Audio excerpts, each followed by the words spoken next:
por ahí del 2015, que es 13.7, pero ahí vamos en tendencia seguramente o a estar muy cercanos de la meta ahora que tengamos toda la información para evaluar cómo nos fue en los objetivos de desarrollo del milenio, que en general, la verdad es que México yo creo que va a cumplir la gran mayoría de los objetivos de desarrollo del milenio, pero pues ahí tenemos también bueno, y más cuando vemos que afortunadamente todo este tema de las redes sociales nos ha permitido conocer muchos más problemas de este tipo, de lo que está pasando en los hospitales, bueno, no nos extraña ver ese tipo de cifras, ¿no? La pobreza continúa a niveles inaceptables, y aquí debería yo pasarle el micrófono a Fernando para que no lo platicara, pero aquí el tema es lo primero decir que México realmente ha hecho esfuerzos muy grandes para medir la pobreza. Hoy se mide la pobreza multidimensional.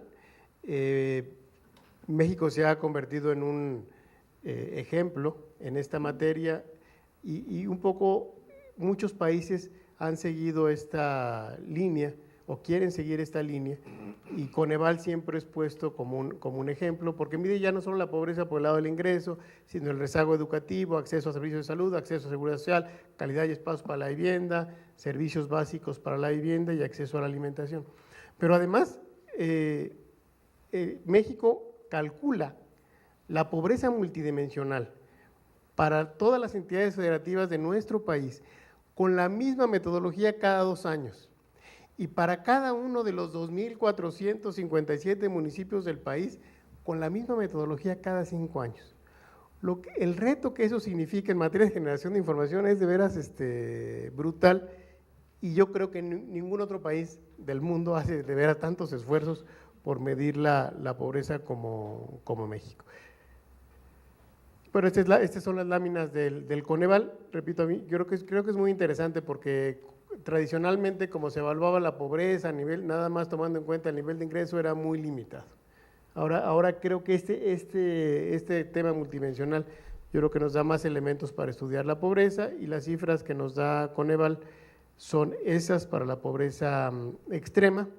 Es del 2012, basado en la encuesta ingreso-gasto, 11.5 millones de pobres extremos. En los próximos meses saldremos a campo para hacer la encuesta ingreso-gasto de los hogares 2014 y el módulo de condiciones socioeconómicas, y con esa información el Coneval recalculará los niveles de pobreza multidimensional. La seguridad se ha incrementado, pues eso sí, sin ninguna duda, y la cifra más dura para medir la inseguridad son los homicidios, porque nosotros lo sacamos de los certificados de defunción, y es muy difícil que un médico legista se equivoque de que es un homicidio, ¿no? Y esto es lo que ha pasado en nuestro país. Veníamos de niveles de 16.9 homicidios por cada 100,000 habitantes, 17. Bajamos hasta niveles de 8, digamos, estamos aquí en el 2007, y luego se subió a 2024, se subió a 24, en el 2011 bajó a 22, y estamos por sacar los datos del 2013 para ver si esta tendencia se mantiene. En los datos del Consejo de Seguridad Pública se mantuvo la baja, ellos lo sacan más bien de la información de las procuradurías, nosotros lo sacamos de la información de salud. Entonces vamos a ver qué nos da, ¿no?, la información ahora que la generemos en las próximas semanas. ¿Cómo con estos datos, cómo nos ubicamos en el continente? Pues nos ubicamos muy cerca de Brasil, abajo de Colombia, evidentemente Honduras está al final, Salvador, pero digamos abajo de Colombia, similar a Brasil, pero vean, acá está Chile, aquí está Uruguay, bueno, Estados Unidos, Canadá, Bolivia, Costa Rica. Entonces estamos, digamos, en la parte de arriba de la tabla. Sin embargo, cuando vemos la situación en nuestro país a nivel de entidad federativa, es de veras un mosaico muy diferente. Las entidades con menos homicidios por cada 100,000 habitantes, Yucatán, 2, sea, es de los más bajos de los países desarrollados, ¿no? Aguascalientes, donde está el INEGI 4, Baja California Sur 5, Hidalgo, Tlaxcala. Los más elevados, Coahuila, Tamaulipas, Durango, Sinaloa, Chihuahua. Chihuahua es el más alto, 77 homicidios por cada 100,000 habitantes, esto en el 2012. Pero sí hay que señalar el esfuerzo que se está haciendo, porque estos 77 eran 160. Entonces sí se ha hecho un esfuerzo realmente importante de disminución. Ojalá el 2013 nos dé una circunstancia menor, pero bueno, esto más quisiera señalarlo. Pero el tema de la inseguridad, pues la única forma de medirlo de manera integral es a través de encuestas de victimización, porque uno no puede tener un panorama de la inseguridad a través de los registros administrativos, porque muchos delitos no se denuncian, ¿no? Entonces uno tiene que hacer encuestas de victimización. Hacemos nosotros una encuesta de victimización en hogares, es una encuesta grande, vamos como a 90,000 hogares, de manera aleatoria por todo el país. Cuando llegamos a la vivienda, seleccionamos de manera aleatoria quién nos contesta, mayor de 18 años. Normalmente es, a veces, por ejemplo, el que cumple años más cercanamente al día de la entrevista. Y a esta persona le preguntamos cuáles delitos sufrió el año anterior. Y esa es la forma en la que se calcula. Y aquí encontramos que 32% de los hogares tuvieron por lo menos fueron víctimas de un delito en el año 2012, también ya estamos por sacar la siguiente, ¿no? Y ya que estábamos en esto, dijimos, ¿y por qué no hacemos lo mismo en las unidades económicas? Porque el debate de la inseguridad entre el sector privado y el gobierno, pues era puramente anecdótico. Se hablaba de una extorsión por allá, se hablaba de un ruedo de transporte por acá, pero no se había medido, eran datos anecdóticos, ¿no? Entonces hicimos lo mismo, hicimos una encuesta de victimización en unidades económicas. Ahí fuimos como a 33,000 de todos los sectores y encontramos 37.4% de las unidades económicas sufrieron un delito el año anterior. Para esta encuesta hay algunas comparaciones, no todo el mundo hace comparaciones. Creo que la anterior había una comparación, con Chile, que tiene una tasa menor que la nuestra. Acá es Italia, que tiene una tasa ligeramente inferior a la nuestra. Italia fue nuestro asesor. Realmente los europeos son los que han avanzado más en estos temas, ¿no? Ya vamos terminando. El 12 es la superficie de bosques. Este es un tema que viene del área de geografía del instituto y lo sacamos de las cartas de uso de suelo y vegetación. Y como lo hacemos en el tiempo, uno puede ir evaluando cómo va el país a lo largo de los últimos años y encontramos lo siguiente. Estas son las series. Son series que tardan mucho tiempo, son complejas. La primera la hicimos en el 85, digamos en medio era el 85, nos tardamos como 9 años, luego nos tardamos 7 años y poco a poco se fue reduciendo. Ahorita lo hacemos más o menos como en 2 años, 6 meses, porque hay que tomar las imágenes satélites, las fotografías aéreas, y luego hacer trabajo de campo y procesarlo. Digamos, esta información va a un ritmo diferente de la parte económica, pero sí nos muestra cómo fuimos perdiendo bosque de manera, pues sí, de manera brutal, ¿no? Se ha reducido la tasa de deforestación, pero todavía no termina. Es decir, uno ya quisiera ver que hubiera un punto de inflexión, pero todavía entre esta serie y esta son kilómetros cuadrados de bosque que vamos perdiendo, ¿no?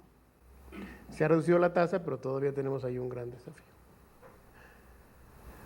¿Y por qué?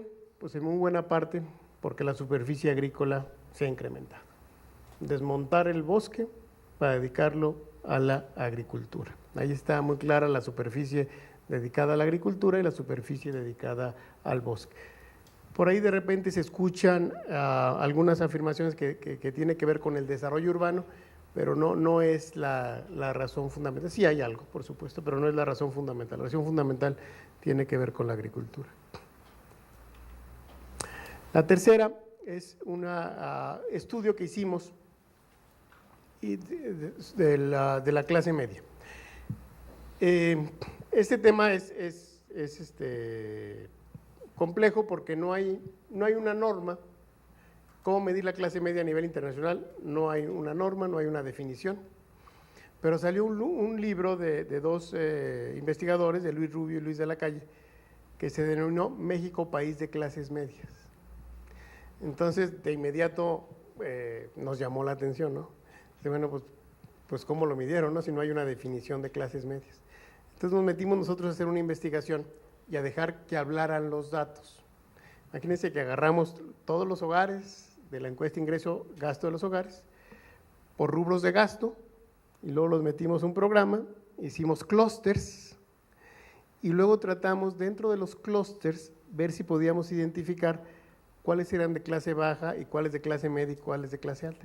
¿Dónde podía terminar dentro de los clústeres la clase baja y empezar la clase media? Fue un estudio bien interesante, lo publicamos nosotros, pero lo publicamos como estadística exploratoria, porque no hay una norma, ¿no? Pero así lo hicimos y encontramos que la clase en hogares, la clase alta es 3%, la clase media 42% y la clase baja 55%, y en personas 2% clase alta, 39% clase media y 59% clase baja. Encontramos también que hay un incremento digamos, de la clase media entre el año 2000 y el año 2010, tanto en hogares como en personas, y encontramos que si nos vamos que hay muchas diferencias, y yo creo que es evidente, entre zona urbana y zona rural.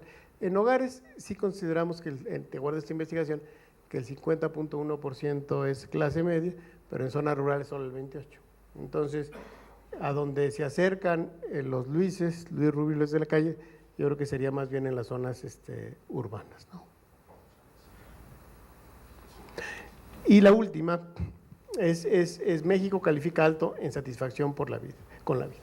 Hay uno de los debates más importantes, quizás el más importante ahorita a nivel nacional, internacional, en nuestro terreno de la medición, es que estamos midiendo mal el progreso de las sociedades, ¿no? Que el Producto Interno Bruto, si bien es el indicador más acabado, más popular, más exitoso en la historia de la estadística, es limitado para medir el progreso de las sociedades, que debemos incorporar otros indicadores, por ejemplo, de medio ambiente y de calidad de vida, de educación, de salud. Y dentro de los de calidad de vida, ha tomado un énfasis especial este tema de investigar cómo nos sentimos, el bienestar subjetivo. ¿Qué tanta felicidad, qué tan felices somos, qué tan satisfechos nos sentimos con la vida? Y encontramos lo que han encontrado todos cuando nos entrevistan a los mexicanos, que calificamos alto, ¿no? El promedio de cuando nos preguntan qué tan satisfechos nos sentimos con la vida, pues andamos en el promedio de 8.1. Muy similar a lo que ha encontrado Gallup y lo que han entrevistado. Siempre calificamos muy alto, en una escala de 0 al 10, qué tan satisfecho te sientes con la vida. Pero aquí lo que investigamos nosotros fue otras cosas, ¿no? Por ejemplo, vida familiar, los ámbitos. Vida familiar 8.6, es donde más nos sentimos nosotros satisfechos con la vida, 8.6. ¿Cuál es el más bajo? 6.5, situación económica. También yo creo que es preocupante, país, 6.8, porque siempre decimos, como México no hay dos, pero salimos muy abajo. La pregunta es, ¿qué tan satisfecho te sientes con el país en el que vives? Y pues calificamos bajo. Algo hay que investigar dentro, ¿no?, de nuestra forma de ver las cosas para ver por qué tenemos este dato. Hay otras cosas que llaman la atención, pues sí somos el país de los países más obesos del mundo y nos sentimos muy bien, apariencia 8.2, ¿no? Entonces también hay algo ahí que tenemos que investigar. Dentro de este tema, yo creo que lo más importante es cómo lo relacionamos con las políticas públicas. Y entonces estas láminas, hay muchas más, pero estas láminas que les voy a presentar yo creo que son interesantes. En el eje de las Yes es balance afectivo, digamos, tristezas, menos alegrías, tranquilidad versus enojo, y de este lado es satisfacción con la vida, ¿no? Entonces encontramos, por ejemplo, drogadicción en el hogar, le pega sin duda a la satisfacción con la vida y al balance afectivo. Este cuadrito es el que más pega en balance afectivo y en satisfacción con la vida. y se llama violencia intrafamiliar. O sea, la violencia en el hogar es lo que más realmente pide. ¿Qué es esta línea que está aquí? ¿Qué es lo que más satisfacción nos da o lo que más nos produce satisfacción con la vida? Tiene que ver con algo aquí que llaman generacional. No, perdón, este tiene que ver con independencia económica. Cuando no tenemos que pedirle prestado ni al familiar, ni al amigo, ni al hermano, ni al vecino, ni al banco, cuando tenemos independencia económica, nos produce mucha satisfacción con la vida. Otra cosa que nos produce satisfacción con la vida es en la parte generacional. Si sentimos que vivimos en un hogar con un nivel de vida, con un mejor nivel de vida del hogar en el que crecimos, hasta arriba en la satisfacción. Por el contrario, si el nivel de vida en el que vivimos es inferior o sentimos que es inferior al hogar en el que crecimos, nos pega al revés. Y hay otras cosas, digamos, que hay que investigar más, pero que al menos eso en esta primera investigación nos da la encuesta, que tiene que ver, por ejemplo, con el deporte, ¿no? Se ejercitó físicamente de manera competitiva, ayuda a la satisfacción con la vida, no realizó ejercicio físico, baja la satisfacción con la vida. Y este tema de ejercicio físico nos pareció a nosotros importante, porque se debatía mucho en el país todo ese tema de la obesidad, ¿no? Y se decía que, y todo el tema de los alimentos, y por qué estamos tan obesos, y tenía que ver con los alimentos. Pero también nos dimos cuenta que no había información, porque la verdad es que nunca el INEGI se había metido, como en muchos de estos temas que no se había metido, tampoco se había metido a hacer temas de activación física y deporte. Entonces nos metimos a estudiarlo y encontramos los parámetros de la Organización Mundial de la Salud. Y esos parámetros les dicen que para sentirse bien físicamente, uno debe activarse durante 3 días a la semana, de manera intensiva 45 minutos, entre los 3 días, o de manera moderada 150 minutos, caminar, digamos, ¿no? Esos son los parámetros de la Organización Mundial de la Salud. Entonces fuimos y entrevistamos, hicimos una encuesta, ¿no? Y no, encontramos pues, cosas sorprendentes, porque uno de repente puede pensar que eso es medio barco, estos criterios, pero no. Encontramos que solo, si mal no recuerdo, 1/4 parte de los mexicanos cumplen con esos requisitos. Y hay 1/5 parte de los mexicanos que nunca estuvo activa durante su vida. Estamos hablando en tiempo libre, porque evidentemente hay otro tipo cuando vamos al trabajo, lo que fuera, ¿no? Pero me parece que ahí hay un tema al que debemos de ponerle mayor atención.